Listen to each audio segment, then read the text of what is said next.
We'll move back to the SEC.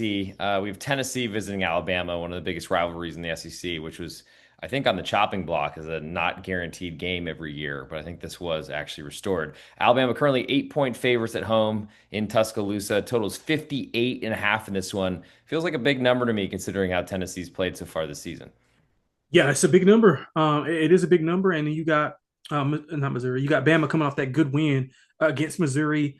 They won by 3, but they kind of were in control of that game after Mizzou went down and scored. They had a really good opening drive, and they scored then, and then it kind of like Alabama kind of controlled the game. And this was without their star wide receiver, Ron Williams. No catches, no yards. Like he was, they said he was banged up, but I thought Missouri did a pretty good job of that.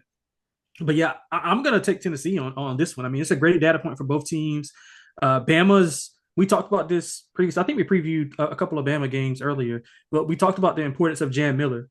Jam Miller's status is huge. He left the game versus Mizzou last week. Status is still kind of up in the air.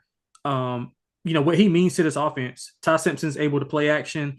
He's able to get the ground game going. Before Jam Miller got back, they really struggled to run the ball. I think that was a big emphasis on why they lost to Florida State because they were more one dimensional. They were relying on Ty Simpson on the road in his first game as a starter. So now that Jam Miller's, kind of uncertain here, I think the Vols with the points are a good number. I mean, they won 2 of 3 versus Bama. Bama has covered 5 straight, and they're 3-0 at home. But again, if you look at from a spot perspective and then who they're playing, I kind of like the points with Tennessee. The Vols did struggle in the early road test versus Mississippi State. They probably should have lost that game, but now they're getting points. They were laying points in that game. Now they're getting points against a familiar foe. Bama and Bama's offense is really good when it's on schedule, on time, and the run game really helps that. Tennessee's got a really good front.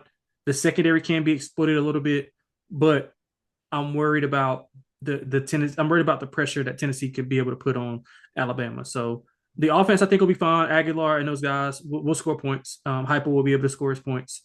I would look over as well, but I do like Tennessee in the spot. I think they can go in, put up a put up a puncher's chance, maybe scare the Tide a little bit. I think Bama maybe wins by 3 or 4. Okay, Jam Miller from Tyler, Texas, pretty close to where I'm recording from today. Also see Derek Meadows potentially on the injury report too. How big of an impact do you think he is for Alabama? Yeah, not much. I don't think he means a ton. Alabama still got to they still have an issue of getting pressure and being able to take Tennessee off of their rhythm, take anybody off their rhythm. Now this is an offense that's a timing offense with Heupel, and if Aguilar's on schedule, he should be able to carve this defense up because they can't get pressure. Similar to what Georgia is, they can't get pressure, they can't get home. So yeah, I don't think it's a big deal. Yeah, it sounds like the home field advantage in Tuscaloosa certainly is significant. Anyone listening, if you're going to the game, make sure you get the galettes before the game. Get your wristbands so you get in afterwards. Something I wish someone had told me when I went to T-Town a couple seasons ago. But Texas did win that game, so I want everyone to remember that.